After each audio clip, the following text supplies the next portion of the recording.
지금 장동혁 대표 단식이 지금 8일차인데요. 저보다는 우리 이영풍 회장이 더 잘 아실 텐데. 예, 제가 현장을 계속 나가셨어요. 이틀째, 나흘째, 6일째 이렇게 갔거든요. 네. 아, 이게 오늘 8일째인데 어제 보니까 얼굴이 완전히 반쪽이던데요. 산소 포화도가 뭐 엄청나게 떨어지고 네.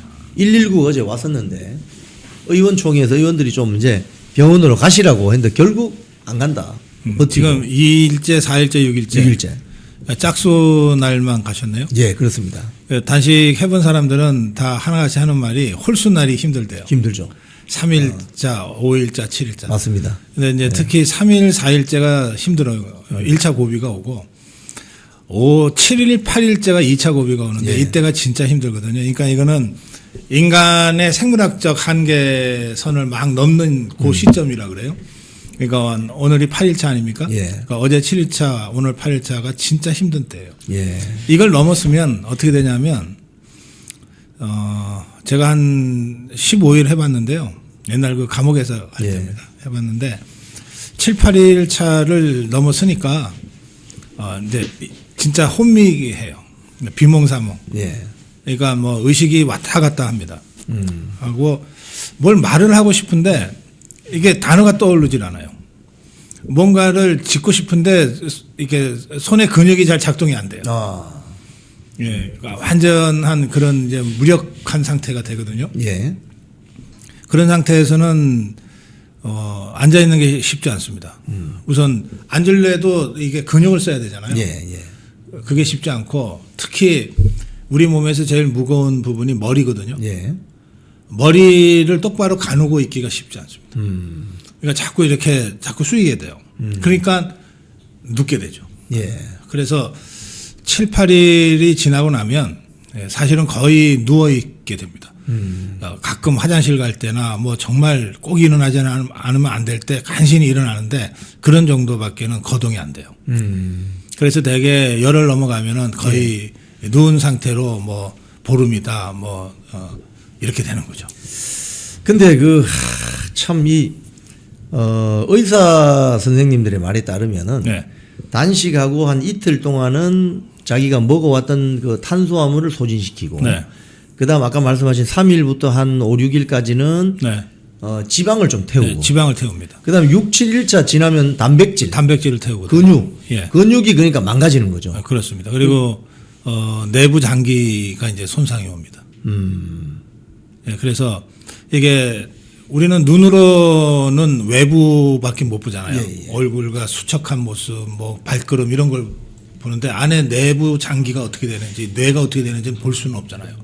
근데 진짜 위험한 게 이제 뇌 손상과 내부 장기 손상이거든요. 예. 그래서 이를테면 당이 있으신 분들은 5일을 넘기는 게 거의 불가능합니다. 혈당이 너무 심각하게 떨어지기 때문에. 예. 그리고 이런 그 기저질환이 없는 경우에 좀 건강한 정상적인 사람들의 경우에도 7, 8일을 넘어가면 이 근육이 이제 그 소진되고 단백질을 태워야 되기 때문에 정말 고통스럽죠. 그러니까 이게 뭐 그냥 아무것도 안 먹고 굶으면서 가만히 있는데 뭐가 고통스럽겠냐 하지만 온몸이 통증이 와요. 예. 그 내부의 장기에도 통증이 와요. 예. 그러니까 아프다니까요. 온몸이 막 욱신욱신 거리면서 예. 고통이 옵니다. 그리고 특히 어지럼증이 되게 동반되거든요. 예. 두통도 오고. 예, 두통도 오고요. 그래서 일어서서 걷는데 어찌라고 빙빙 돌기도 하고 그렇습니다. 후유증은 없었습니까? 후유증 저는 뭐 감옥에서 15일 할 때는 20대 후반이어가지고 예. 뭐 당장에는 후유증 같은 거를 못 느꼈는데 근데 그게 결국은 이제 한 5, 6년 지나니까 후유증이 오더라고요. 어허.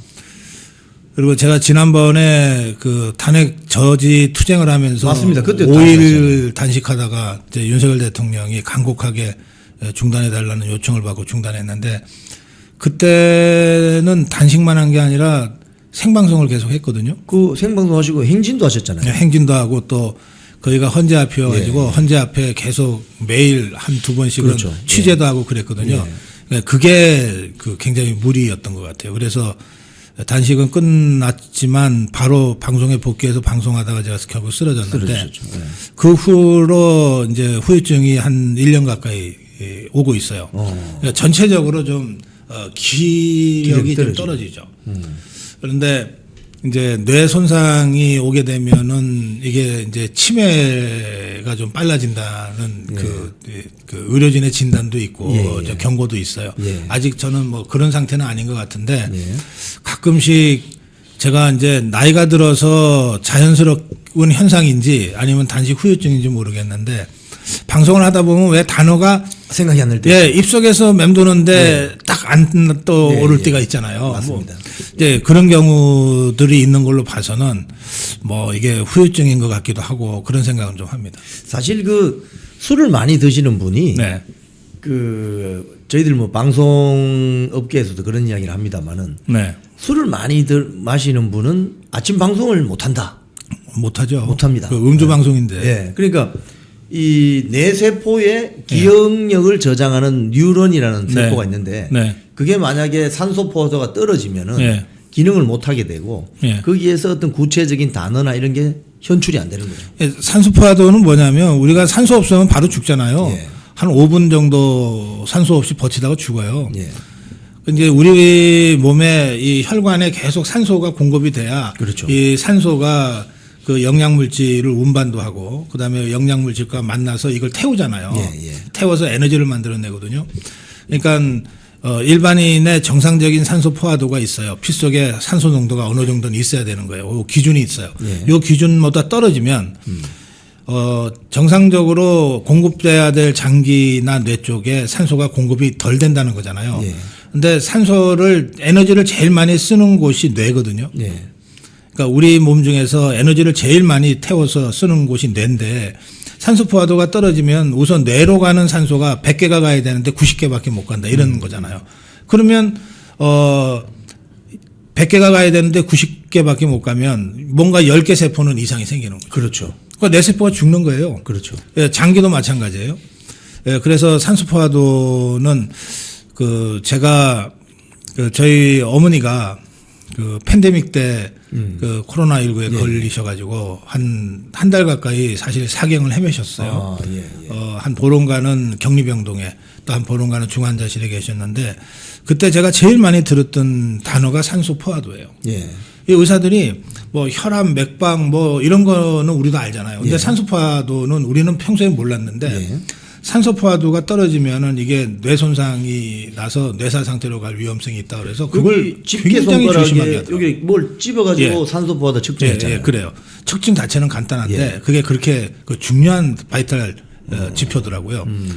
그래서 산소 포화도 때문에 한 달 가까이 제가 막 마음을 졸였어요.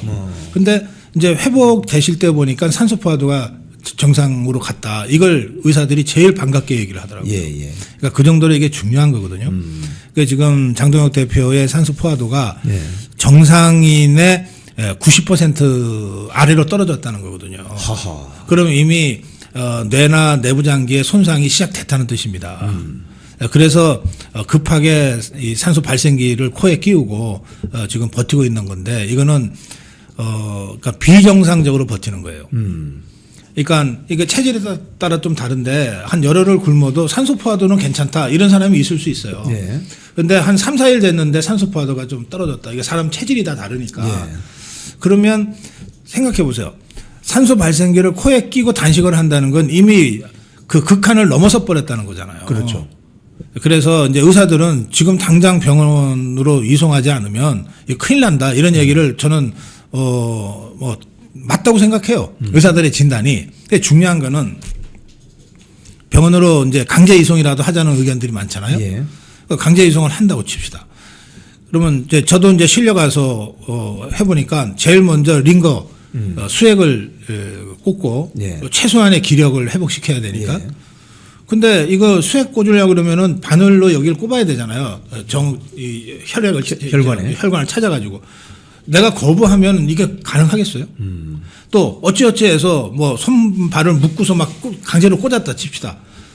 이거 내가 거부했는데 이것들이 꽂아? 하고 발부둥 치면은 진짜 심각한 손상이 와요.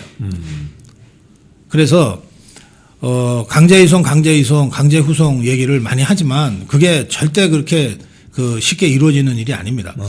본인의 의지가 없으면 어떤 치료도 불가능해요. 아하.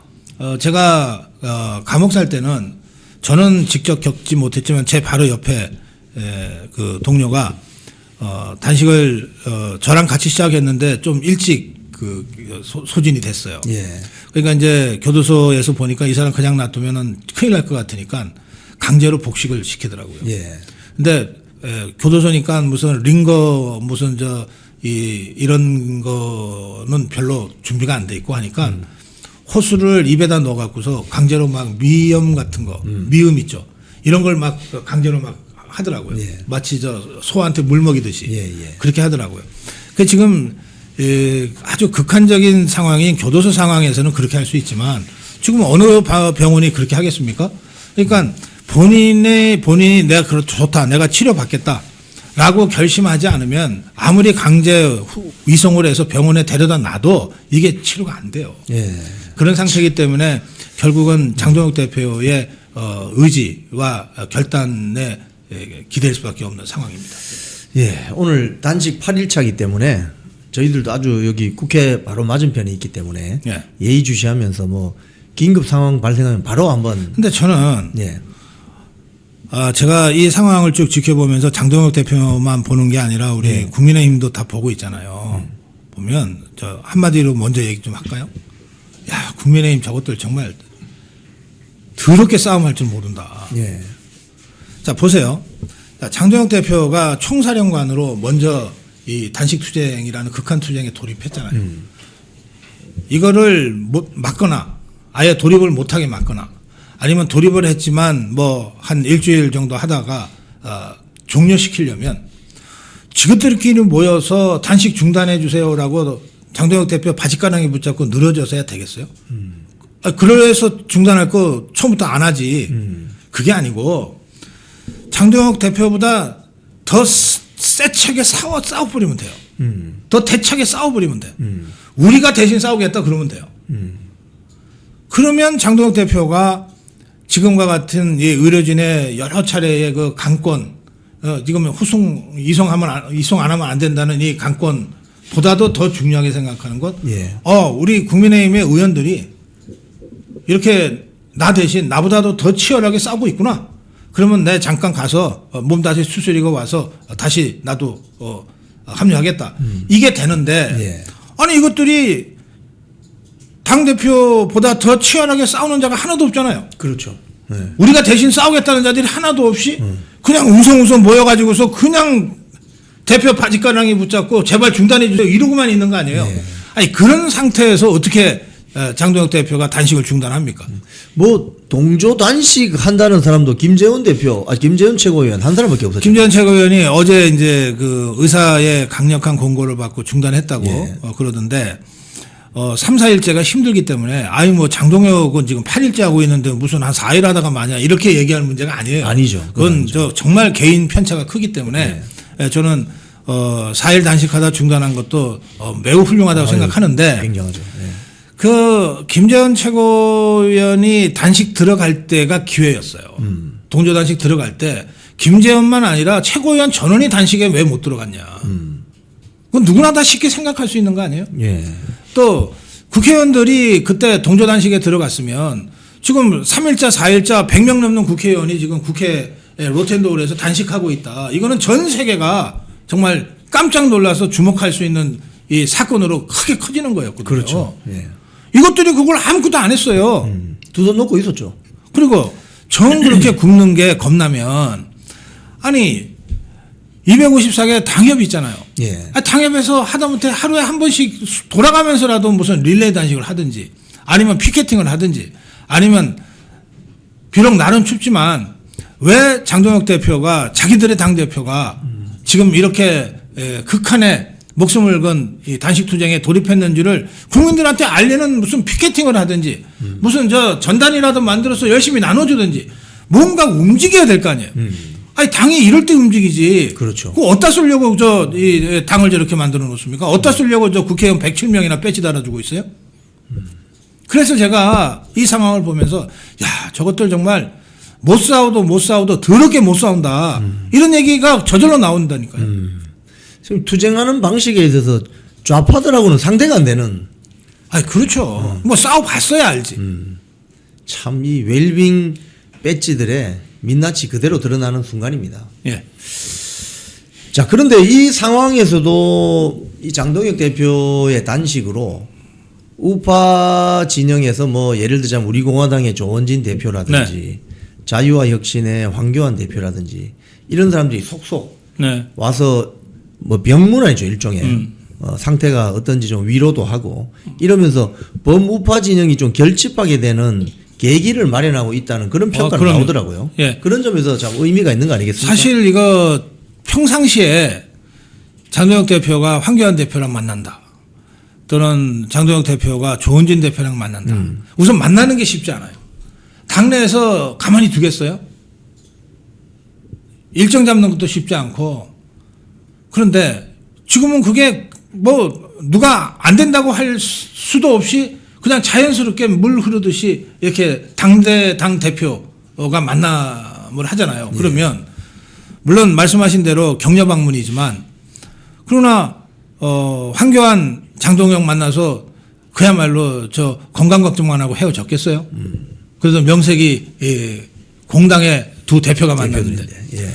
또 조원진 대표 오늘 저희 고성호 TV에 나왔는데 장동혁 대표 격려 방문을 어제 그저께 했다 그러는데 그러면서 이런 말씀을 했다. 그런데 그래 제가 궁금해서 그럼 장동혁 대표가 뭐라 그럽니까?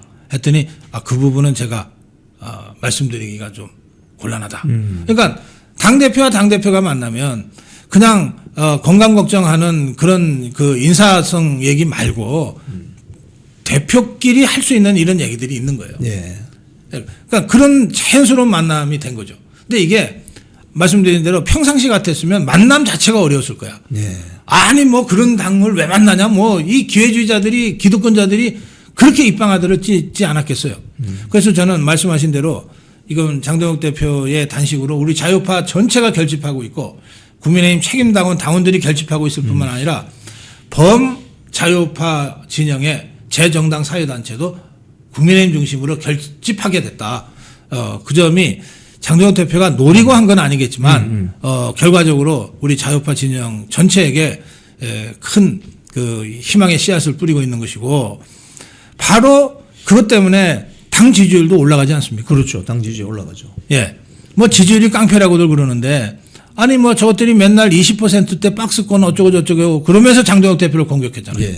그래 지지율이 깡패다 이것들아. 자 봐라 이제 더불어민주당하고 똑같지 않냐 이제. 거의 동률이죠. 동률. 예. 그리고 이제 곧 이어서 역전시킬 거다. 예. 그때는 너네 다 대가리 꿇어.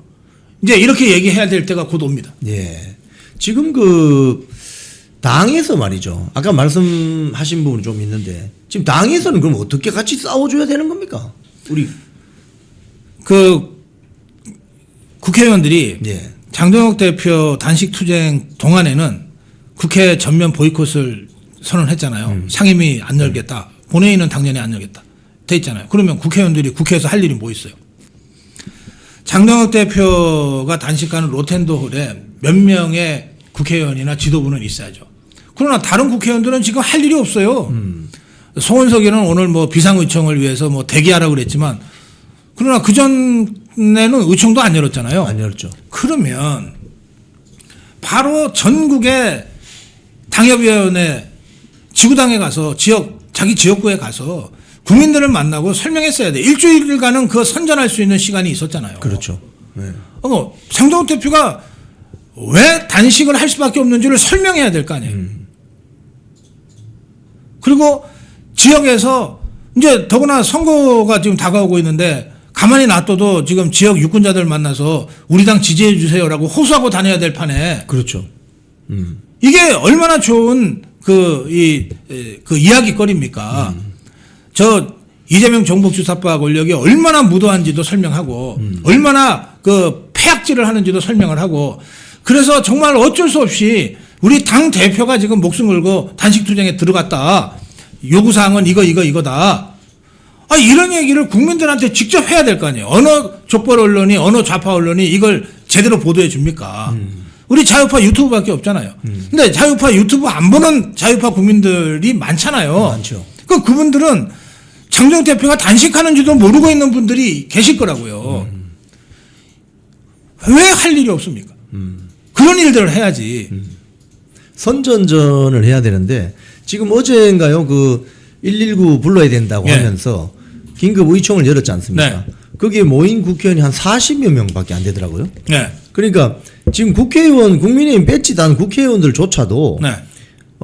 소위 말해서 장동혁 당대표 단식장에 와서 눈도장 찍고 네. 또는 내가 한번 이 격려 방문 왔다 이 정도 차원에서 로텐도어를 방문하고 있을 뿐 네. 이걸 어떻게 더 선전하고 홍보하고 국민들에게 알리고 이 노력은 절대적으로 좀 부족한 거 아닙니까? 그러니까 뭐 니는 굶어라 뭐 나는 뭐 할게 뭐 이런 태도들 아닌가 싶어요. 네.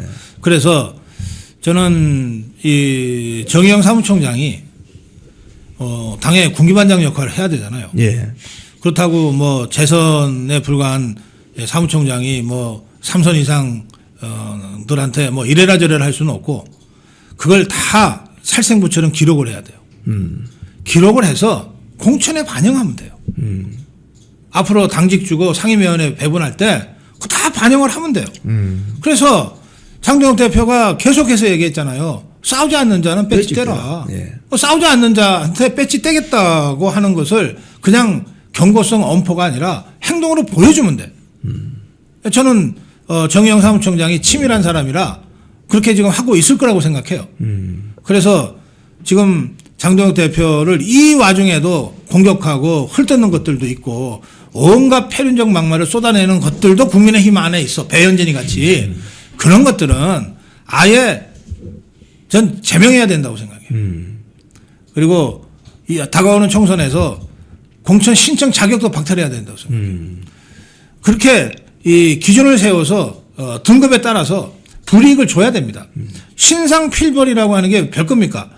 열심히 일하는 사람한테는 상을 주고 뒤에서 도망이나 다니고 눈치나 보고 이런 사람들한테는 벌을 주려는 거 아니에요. 그렇죠. 신상필벌을 해야 당의 기강이 바로 설 거 아닙니까?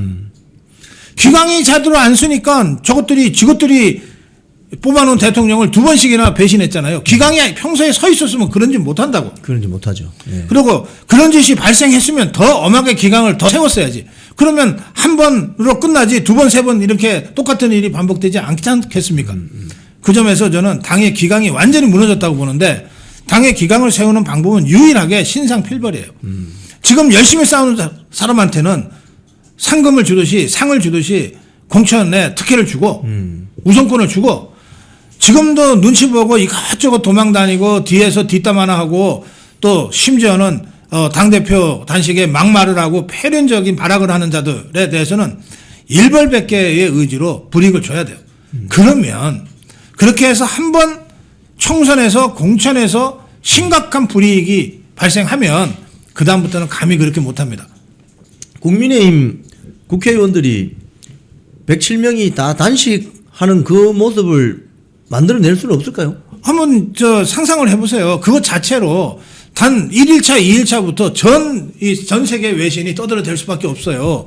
그런 일이 세상에 어디 있었습니까? 근데 지금 상황이야말로 바로 그런 걸 해야 될 때잖아요. 네.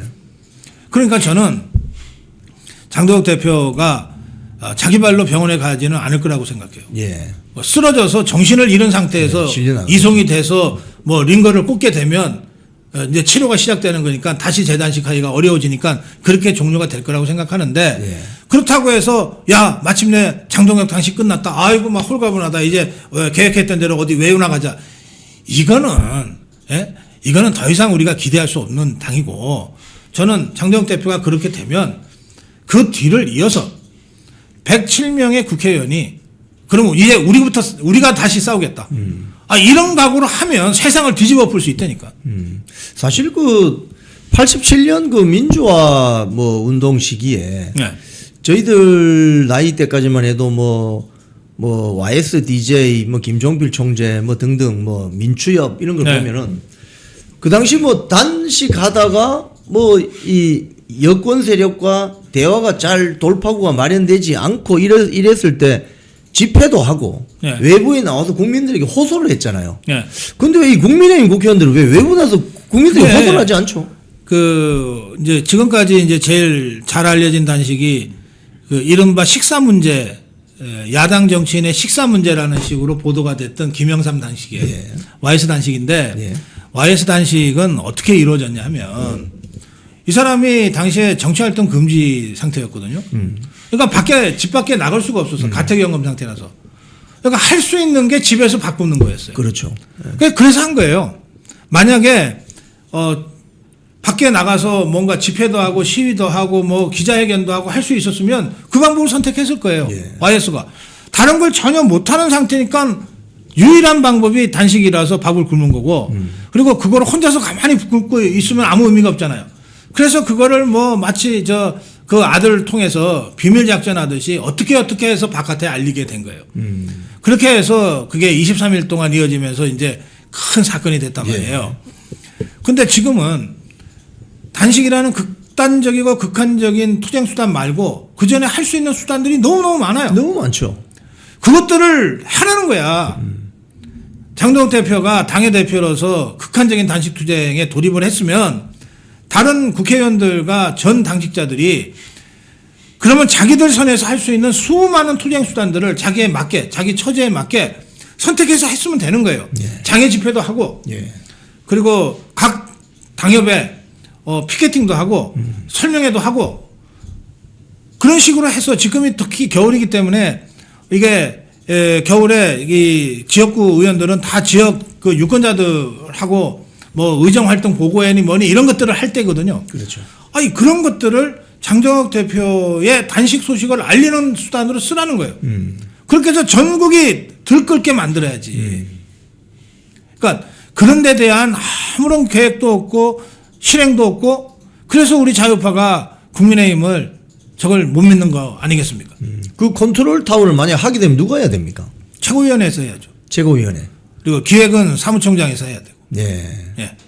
만약에 이 상황이 지난번에 그 2년 전에 예. 이재명 단식 때는 그때는 민주당은 좀 다르게 좀 이 홍보를 했던 것 같은데요. 많이 알려지고. 그 언론을 좌파 것들이 장악하고 있었으니까 그렇기도 했고 그리고 다른 더불어민주당의 이재명 똘마니들이 배지 달고서 예. 뭐 그걸 전국적으로 어떻게든 알리기 위해서 지것들이 할 수 있는 모든 걸 다 동원했거든요. 그러니까 선전전을 한 거예요. 그러니까 단식이라고 하는 것도 우리가 흔히 데모 하잖아요. 예. 데모는 데몬스트레이션 아닙니까? 그렇죠. 보여주는 거예요. 예? 시위하면서 아지 한다, 프로 한다 그러잖아요. 아지테이션, 프로파간다 한다 그러죠. 이거 다 선동이잖아요. 알리는 거예요. 알리는 거죠. 결국은 알리는데 국민들한테 얼마나 더 효과적으로 또 얼마나 더 충격적으로 알릴 거냐. 누군가가 나 목숨 걸고 뭘 한다 그러면은 사람들이 별로 관심 안 갖다가도 관심을 갖게 되죠. 왜 저럴까? 그래서 단식이라는 그 투쟁 수단이 알리는데 제일 충격적인 방법이라서 그거를 선택하긴 하는데 예. 이거는 다른 수단이 없을 때 하는 마지막 극한적인 방법이라는 거예요. 다른 투쟁 방법도 할 수 있는데 갑자기 막 단식 돌입한다 이건 아니란 말이에요. 예. 그러니까 장동혁 대표는 할 수 있는 모든 걸 그동안 해왔던 거예요.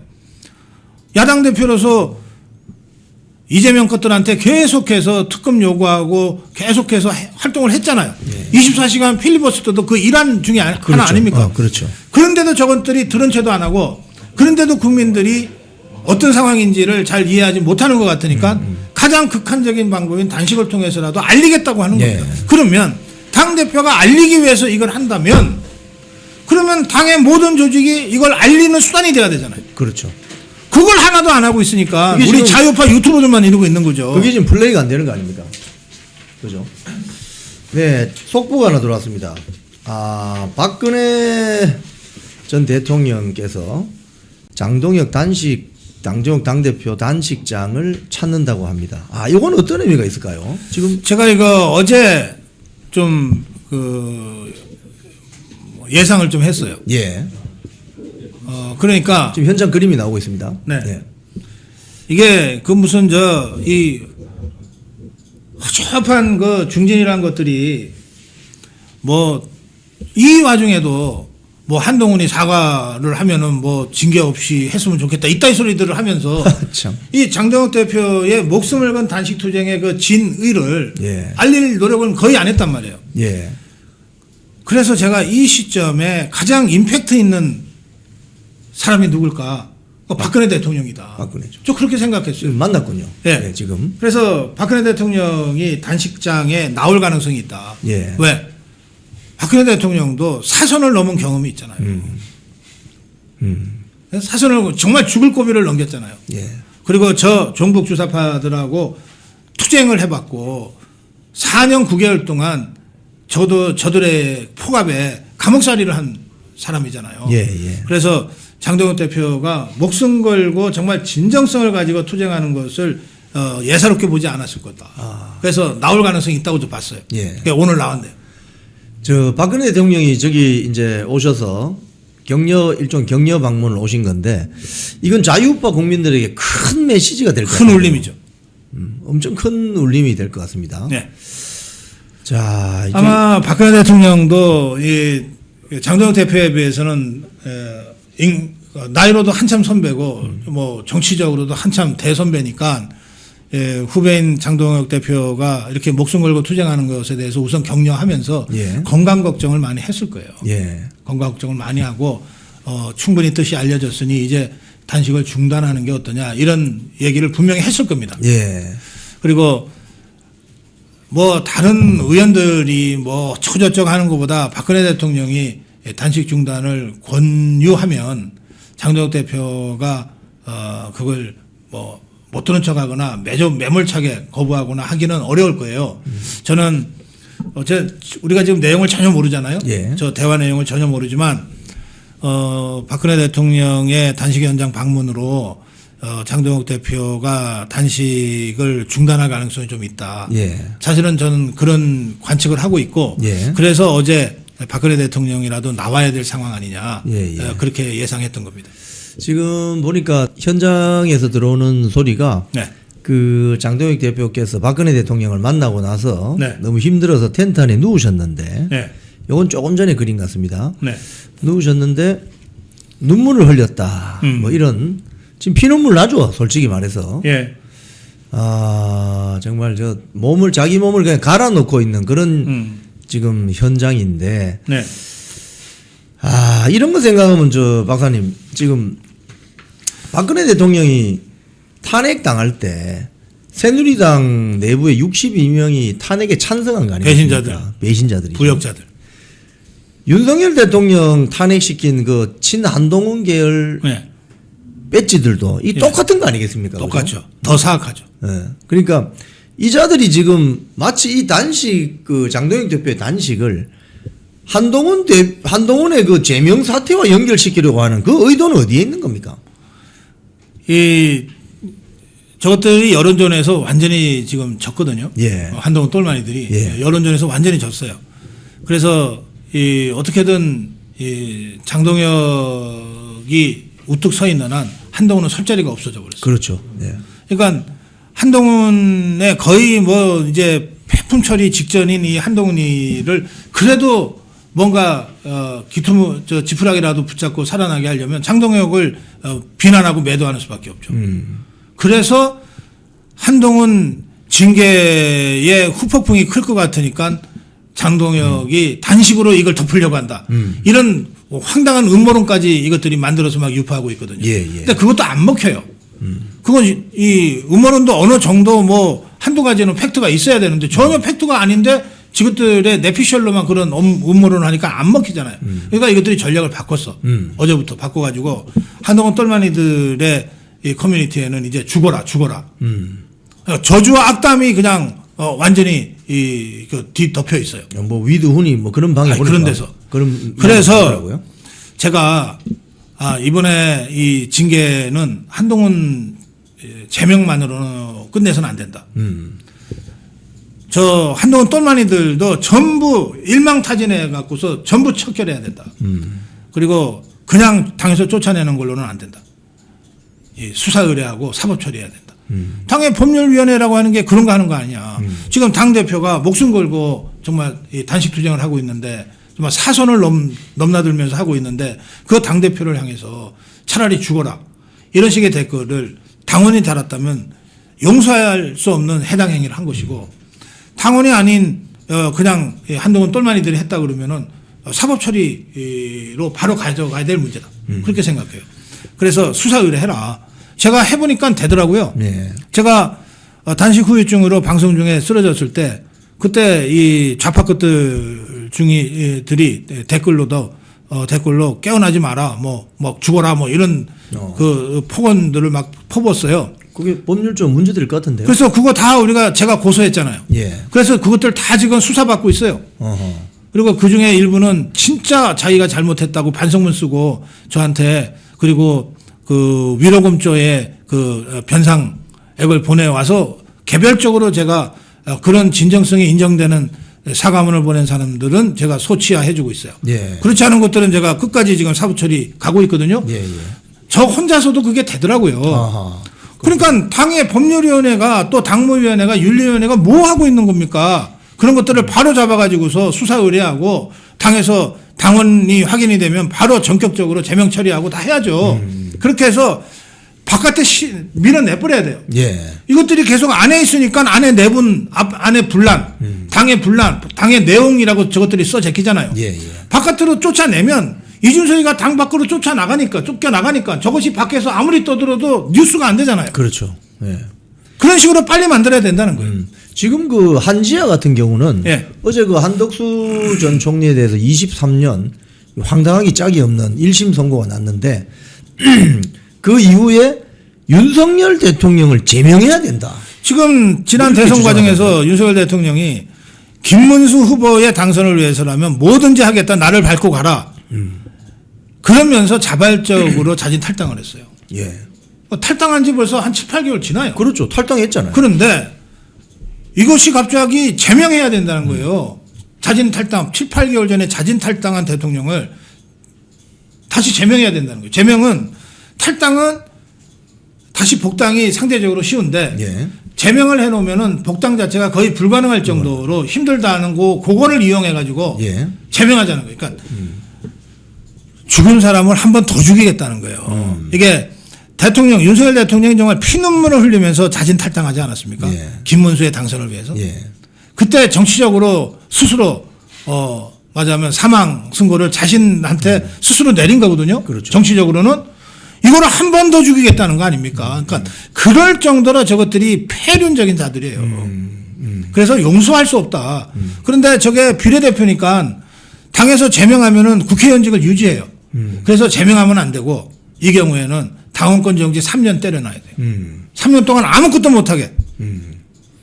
오케이. 근데 아까 김문수 전 장관 이야기가 나와서 그런데 월간 중앙에 인터뷰를 했는데 김문수 전 장관이 거기서 어떤 이야기를 하냐면은 한동훈이가 당내 한 10% 정도 지지율이 있다고 봤을 때 내년 지방선거에서 무조건 함께 가야 된다. 그러니까 안아야 된다라고 이야기하는데 여기에 대해서는 어떤 어폐가 있을 수 있습니까? 그거는 미친 소리죠. 보세요. 지구들 말로는 20% 박스권에 갇혀 있다며. 예. 근데 그 중에 한동훈이가 몇 %요? 10%로 가정했을 때. 그 정도 했으면 한동훈이가 지난번 전대회에 왜 안 나왔겠어요? 그러니까 그 헛소리고. 예. 저는 이 한동훈 잔당들이 없지는 않다고 생각해요. 예. 근데 그 잔당들을 가만히 보면 그야말로 극소수의 한동훈 신도들이 있어요. 예. 한동훈이 뭘 해도 막 열광적으로 지지하고 한동훈에게 조금이라도 쓴소리 하면은 바로 막 잡혀찍고 공격하고 달려드는 이 한빠들이 있어요. 예. 그걸 한딸들이라고 예. 하더군요. 예. 한딸들이 있어요. 그 다음에 다수는 한동훈이가 무슨 폐악질을 했는지를 아직도 잘 모르세요. 특히 영남권에 나이 드신 분들은 그냥 한동훈이 단계 사퇴 그러면 단계가 뭔지를 잘 모르시는 분들이 계세요. 실제로 그렇습니다. 예. 그래서 알려야 되는 거예요. 한동훈이가 얼마나 나쁜 짓을 이 폐악질을 한 자인지를 그분들이 이해할 수 있게 알아듣기 쉽게 쉬운 말로 설명을 해줘야 돼요. 설명을 들었는데도 나 그래도 한동훈이 지지할래? 그런 사람은 없어요. 아니, 설마 그랬겠냐 그러지, 처음에는. 네, 그렇죠. 설명해 드리면, 아이, 설마 그래도 사람인데 어떻게. 그런데 구체적으로 한두 가지만 말씀드리면, 그 개 XX구만. 바로 나온다니까? 그런 사람들이 여론조사를 하면 그런저런 설명 없이 그냥 묻잖아요. 이름만으로. 예. 그러니까 한동훈이 찍는 분들이 계시는 거예요. 그러니까 이분들은 빨리 알려드리는 것만으로 다 원상복귀가 됩니다. 지금 그 김문수 장관의 어떤 월간 중앙 인터뷰 보면 이런 게 있습니다. 선거에 이기려면은 전략적인 모호성이 때로는 필요하고 자기하고 생각이 달라도 유승민, 뭐 이준석, 뭐 한동훈 다 안아야 된다. 이렇게 해야 선거에 이긴다고 하는데 선거에 진 사람이 뭐 그런 얘기를 해. 아 그러니까요. 근데 민주당은 그런 이야기를 안 하지 않습니까? 아니, 선거에 이긴 사람이 그런 얘기를 해야 그거 한번 생각해 보자가 되는데 진 사람이 뭔 그런 얘기를 해. 네? 그리고 그 사람이 진 이유가 우리 자유파의 단일 대우를 제대로 구축하지 못해서 졌거든. 예. 그래놓고 뭐 그런 소리를 해.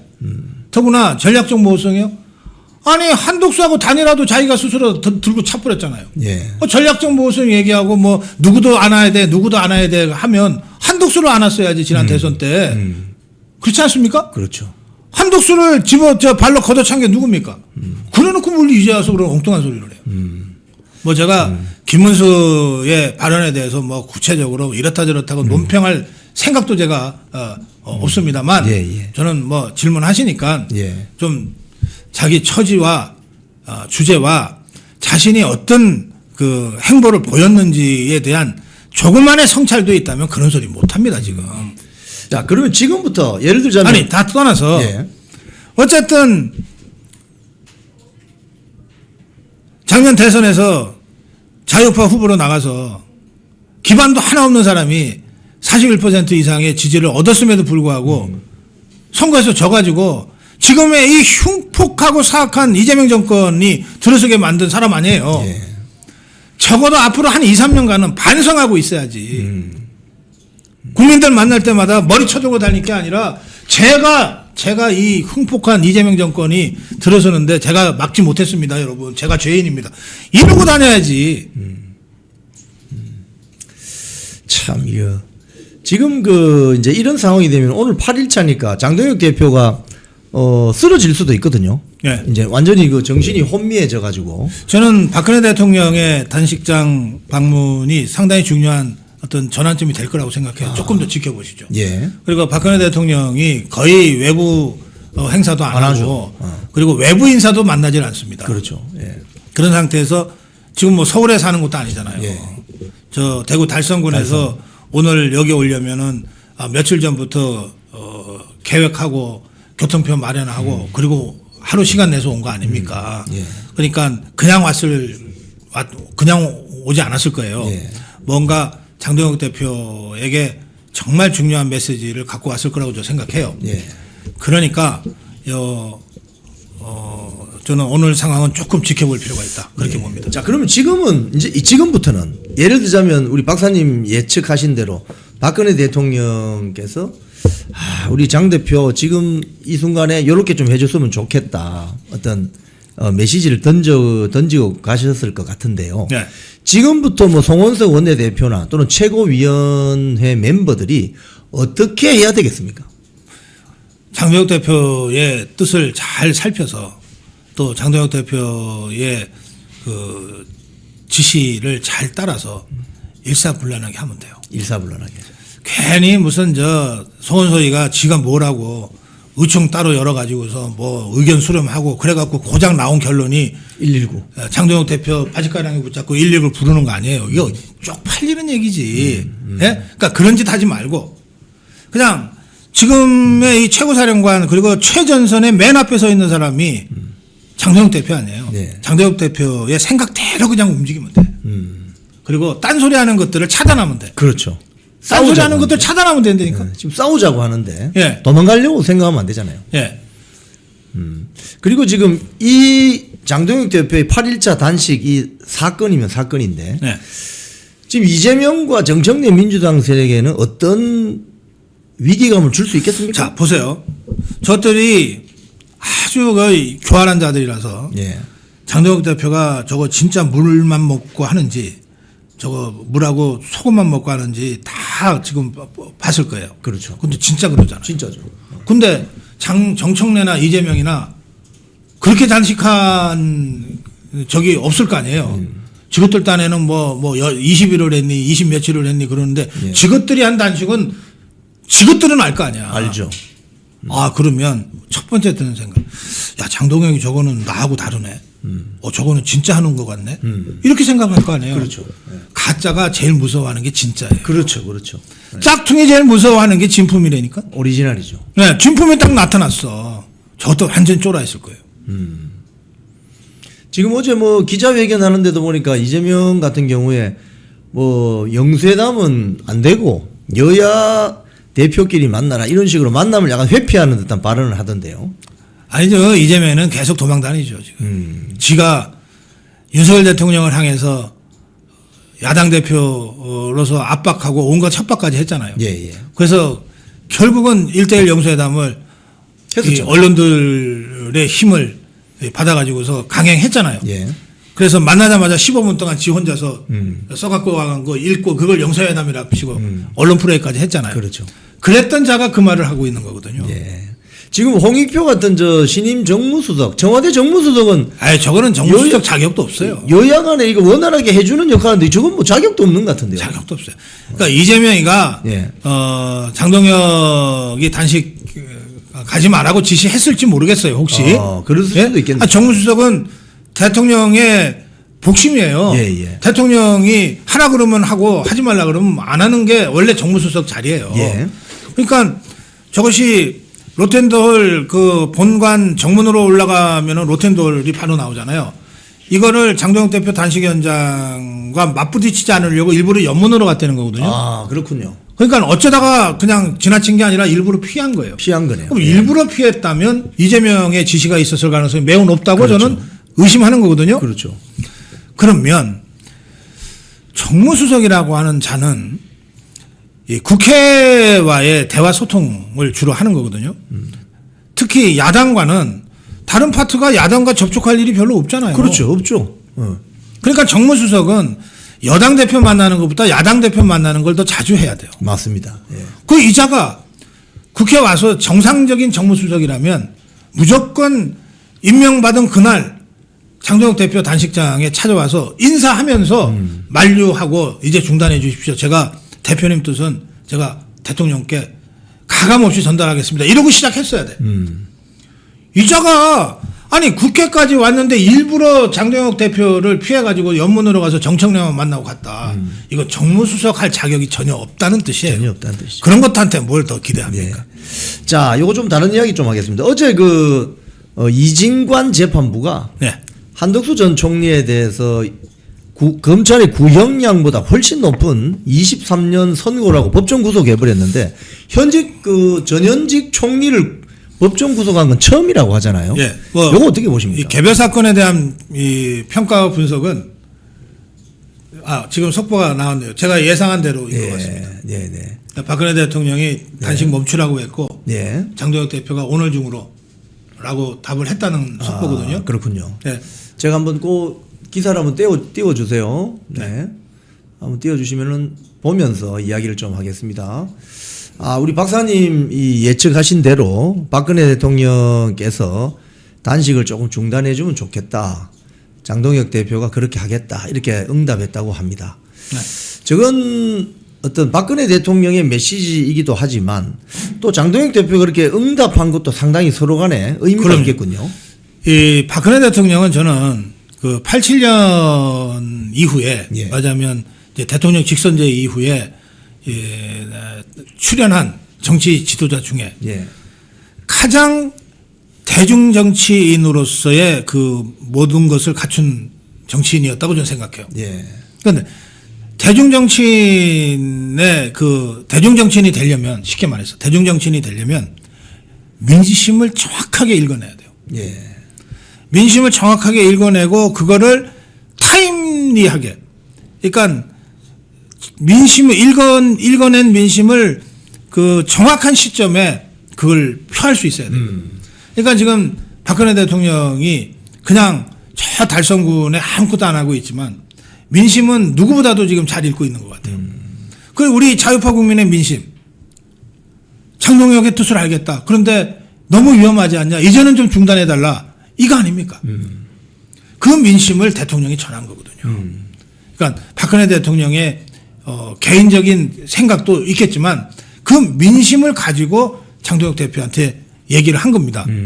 그러니까 장동혁 대표가 그거를 거부하지는 못할 거다. 아까 제가 그렇게 말씀드렸잖아요. 예. 좀 그렇게 되면 이게 어떻게 되냐면 당내에서 뭐 이 허접한 기회주의자들이 막 몰려와갖고서 중단 하듯이 이렇게 해서 중단하는 건 정말 모양 사납고 다 죽는 일이에요.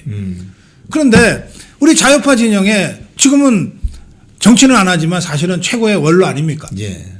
국가 원로가 일부러 와서 그 민심을 전하면서 단식 중단을 요청했고 그걸 장동혁 대표가 받았어요. 여기에 어느 누가 끼어들 여지가 있습니까? 네, 저는 그렇게 해서 오늘 정말 모양 좋게 그러니까 국가 원로의 이 역할이라고 하는 게 저런 거라고 저는 생각해요. 근데 뭐 국민의힘 진영의 원로라고 하는 사람들이 너무 짜가들이 많지 않습니까? 아니 그거 다 한돈 똘마니들처럼 행동하는 것들이 무슨 원로입니까? 참 박근혜 대통령의 이 메시지가 지금 많은 이 사태를 염려하는 국민들에게 큰 일단 안도의 한숨을 쉴 수 있는 그런 어떤 위기의 순간을 돌파하는 중요한 메시지를 내셨고 그래서 저렇게 단식을 중단해야 예. 장동혁 대표가 갑자기 실려가는 게 아니라 예. 저렇게 중단을 해야 단식을 중단하면서 대국민 메시지도 얘기하고 예. 또 뭐 병원에 가서 이제 그 회복을 할 때도 예. 이게 질서 있게 할 수 있잖아요. 그렇죠. 그러면서 병원에서도 이 대국민 메시지를 계속 할 수 있는 그런 기반들이 만들어지지 않습니까? 그렇죠. 예. 그러니까 저렇게 하는 것이 맞았죠. 천만 다행입니다. 일단 이렇게 되면 장동혁 대표가 오늘 오후쯤에 네. 단식장에서 철수할 수 있을 가능성이 커졌습니다. 자, 그럼 마지막으로 요거 아까 이야기하던 거 정리하고 네. 말씀 듣겠습니다. 한덕수 그래요. 전 총리에 대해서 1심 그러니까 구형량 검찰 구형량보다 더 높은 근데 이 이진관 부장판사 재판부가 윤석열 대통령의 내란 우두머리 혐의를 다투는 재판부가 아니에요. 아닙니다. 그래서 아닌데 어떻게 이런 말씀하신 대로입니다. 그러니까 이게 뭐냐면 굳이 따지면 예. 이른바 내란 사건 형사 사건의 그 몸통은 윤석열 대통령 아닙니까? 그렇죠. 그러면 한덕수는 격가지예요. 그렇죠. 더구나 뭐 위정 논란까지 있었던 격가지예요. 또 내란 사건이라고 하는 이른바 내란 사건이라고 하는 게 몸통이면 권한 없는 공수처의 불법 영장에 저항한 체포방해 이것도 또한 꼬리와 격가지에 불과하잖아요. 그러면 당연히 이 몸통을 먼저 판단을 하고 이 몸통이 내란이 아니다 그러면 다른 건 다 의미 없는 거잖아요. 몸통이 내란이다라고 하면 그때부터 내란과 관련된 한덕수의 혐의, 내란과 관련된 무슨 체포방해 혐의가 비로소 의미가 있었잖아요. 그러니까 이 사건은 정상적인 법적 절차에 따르면 지기현 판사가 맡고 있는 몸통에 해당되는 이른바 내란 사건 형사재판의 판결이 유죄든 무죄든 먼저 나와야 돼요. 예. 그리고 나서 이 재판들이 이루어져야 돼요. 그렇죠. 그게 순서가 맞죠. 그런데 이것들이 거꾸로 하고 있잖아요. 왜 거꾸로 하냐? 지기현이를 못 믿으니까. 지기현이를 못 믿으니까 꼬리에 해당되는 거, 격가지에 해당되는 것들을 다 지금 유죄를 때려놓은 거야. 예. 유죄를 때려놓고 그래서 내란이라고 딱 규정을 해놓고 지기현이한테 압박하는 거예요. 야 이거 다 내란이잖아. 우리는 내란 심판했어. 너 근데 여기서 무죄 선고하면 너 알아서 해. 이렇게 협박하는 겁니다. 그러니까 그래서 예상을 해서 그죠. 이게 프레임 재판이라는 거예요. 그 정치 재판이네. 예, 프레임을 덮어씌우는 재판을 좌파 것들이 하고 있다. 백대현이가 그렇게 하고 있고 이진관이가 그렇게 하고 있다. 증거 재판이 아니고 정치 재판이네요. 그렇습니다. 그래서 개별 재판의 판단에 대해서 논평하는 것 자체가 의미가 없다. 예. 일단 뭐 이건 1심에 불과하니까. 네. 지금 그 박근혜 대통령이 훗날 위해서 단식을 멈춰달라. 장동혁 대표가 그렇게 하겠다는 영상이 준비되어 있는데 이 영상 한번 보시고 네. 대담 좀 정리해 가도록 하겠습니다. 네. 몸을 많이 상하게 돼서 회복이 어렵다고 생각합니다. 정부 여당이 이렇게 대표진의 단식에도 불구하고 아무런 반응을 하지 않는 거 이것은 정치 도의상 있을 수 없는 일이라고 생각합니다. 비록 장 대표께서 요구하신 토대교 관련 특검 그리고 공천 비리에 대한 이 특검을 정부 여당이 받아주지 않아서 그럼 뭐 아무것도 얻지 못한 단식이 아니냐 이렇게 비난할 수도 있겠죠. 그러나 절대 그렇지 않습니다. 뭐 생각이 조금씩 다를 수는 있겠지만 정치인이 정치인으로서 옳다고 생각하는 것에 대해서 목숨을 건 투쟁을 할 것, 이 점에 대해서 국민들께서는 대표님의 진정성을 인정할 것입니다. 앞으로도 뭐 여러 가지 더 많은 어려움이 있을 수 있겠죠. 그러니 훗날을 위해서 오늘 단식을 이제 멈추시고 건강을 회복하셨으면 합니다. 그래서 오늘 이 자리에서 이제 단식을 그만두겠다 이렇게 약속을 해주셨으면 합니다. 그렇게 하겠습니다. 감사합니다. 그렇게 하겠습니다. 오늘 그 멈추시는 것으로 그렇게 알겠습니다. 그래서 앞으로 건강을 빨리 회복을 하시면 다시 만날 날이 있을 것입니다. 빨리 회복되시기를 기원하겠습니다. 앉아 계신 것도 너무 힘드실 텐데 좀 이렇게 모셔서 쉬우시게 그리고 네. 일단 들리는 대로 제가 메모를 했는데 한번 읽어드리겠습니다. 박근혜 대통령께서 뭐라고 하셨느냐. 지금 그 정부 여당이 이 단식, 목숨을 건 단식을 하고 있는 장동혁 대표에게 이렇게 무관심하게 한 것은 정치 도의상 있을 수 없는 일이다. 그리고 장동혁 대표가 주장하는 이 특검 있잖아요. 통일교 게이트 특검, 공천 뇌물 사건 특검, 정부 여당이 받아주지 않는 거 정치인으로서 이 목숨을 건 투쟁을 하고 있는데 그렇다 손 치더라도 이 진정성은 알아준다. 그래서 훗날을 위해서 지금 오늘 단식을 멈추고 건강을 회복하는 것이 지금 중요하다. 약속해 주시겠느냐라고 했더니 장동혁 대표가 그렇게 하겠다고 답변을 했습니다. 참 감동적인 순간이네요, 박사님. 저 장면은 앞으로도 우리가 기억할 장면이라고 생각해요. 예. 제가 이렇게 어제 용인에서 용인시장 출마 준비하는 이의원 의원 출판 기념회에서 제가 이렇게 토크쇼를 하면서 주장을 했어요. 뭐냐면 박근혜 대통령을 끌어내려서 감옥에 보내고 난 다음에 저 종북 주사파들이 적폐청산 내세우면서 자유파 괴멸시키고 50년 장기 집권하겠다고 했다. 그렇죠. 예. 그러면서 저것들이 제일 먼저 한 것이 가장 강력한 정치 세력이었던 친박계의 핵심 인사들을 감옥에 보낸 거다. 예. 박근혜 대통령부터 시작해서 최경환, 서청원 대표, 예, 서청원 대표, 뭐 최경환 부총리, 뭐 현기환 수석, 원유철 대표, 염동열 사무총장, 그리고 이의원 의원, 홍문정 의원 이런 사람들 이게 다 친박계에서 핵심 역할을 했고 다 전략가들이고 전사들이었어요. 이 사람들을 짧게는 1년이지만 길게는 이의원 의원 같으면 5년 8개월을 감옥에 보냈어요. 이 사람들이 다 윤석열 대통령 때 사면 복권돼서 이제 정치 재개가 가능해졌어요. 예. 그래서 제가 이렇게 얘기했어요. 그렇게 해서 친박계 핵심들을 전부 감옥에 집어넣고 우파 괴멸을 시켰다. 그 바람에 이 사람들이 정치판에 들어오지도 못하고 있다가 윤석열 대통령 덕분에 이제 사면 복권돼서 정치판에 다시 들어오게 됐는데 만약에 이 사람들이 조금 일찍 돌아와서 당에서 역할을 할 수가 있었다면 윤석열 대통령이 이렇게 허무하게 똑같은 패배를 2번 당하지 않았을 거다. 그렇게 얘기했어요. 예. 그러니까 저 장면은 박근혜 대통령 또는 친박계 전체와 장동혁 대표 또 장동혁 대표를 대표로 만든 우리 자유파와 뉴미디어의 전사들이 함께하는 자리입니다. 예.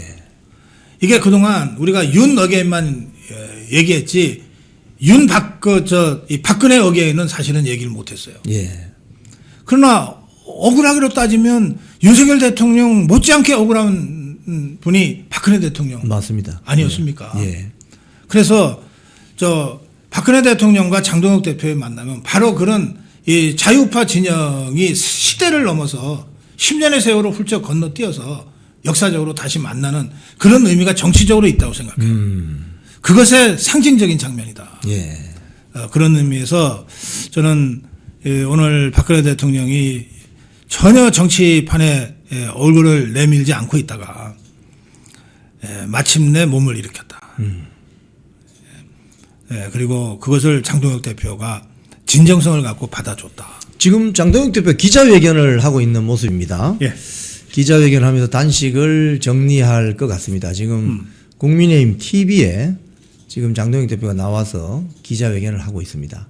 아마도 단식을 정리할 것 같은데요. 저 워딩은 저희 추후 이어지는 방송에서 저희들이 상세하게 방송 전해드리도록 하겠습니다. 자, 우리 박사님 오늘 또 콘서트 준비하셔야 되니까. 예.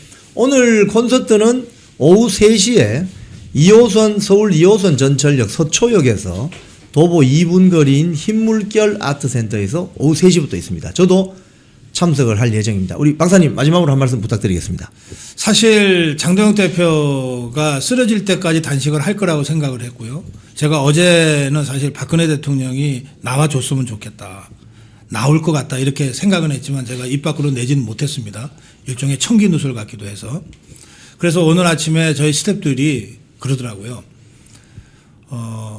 장동혁 대표가 저렇게 목숨을 걸고 단식하는데 우리가 모여서 이 출판 기념회 하는 게 맞습니까? 그러더라고. 다 오늘 3시부터 해야 될 행사인데. 그런데 지금 박근혜 대통령과 장동혁 대표의 저 정말 역사적인 만남, 아름다운 만남을 우리가 보고 또 장동혁 대표가 단식을 중단하는 대국민 기자회견까지 하는 걸 보고 저희가 3시에 행사를 하게 돼서 한결 마음이 좀 가볍습니다. 그리고 또 아주 기분이 좋습니다. 그런 즐거운 마음으로 나중에 3시에 흰물결 아트센터에서 우리 이영풍 대표와 또 여러분들과 다시 만나겠습니다. 고맙습니다. 네, 감사합니다. 박사님. 콩TV를 사랑하시는 시청자 여러분, 대한민국은 지금 체제 전쟁 중입니다. 연성 파시즘 체제로 갈 것이냐 아니면 자유민주주의 체제를 지킬 것이냐, 이를 위해서는 결단과 용기가 필요합니다.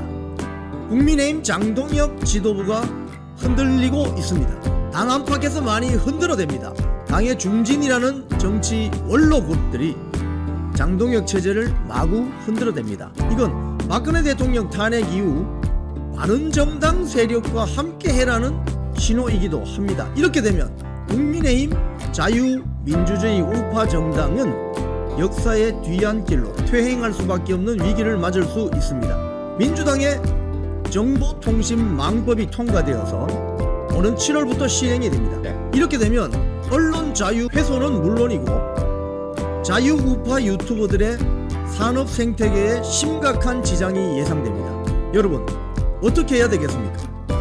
여러분들의 도움이 필요합니다. 여러분들이 우잘사 회원에 가입하셔서 대한민국 체제 전쟁에 승리하고 국민의힘 장동혁 지도부를 지켜내고 정보통신망법을 비롯한 언론 자유를 심각하게 훼손하는 여당발 공세에 대응해 주시기 바랍니다. 우잘사 회원 많이 가입하셔서 함께 가는 여정을 만들어 갑시다. 감사합니다.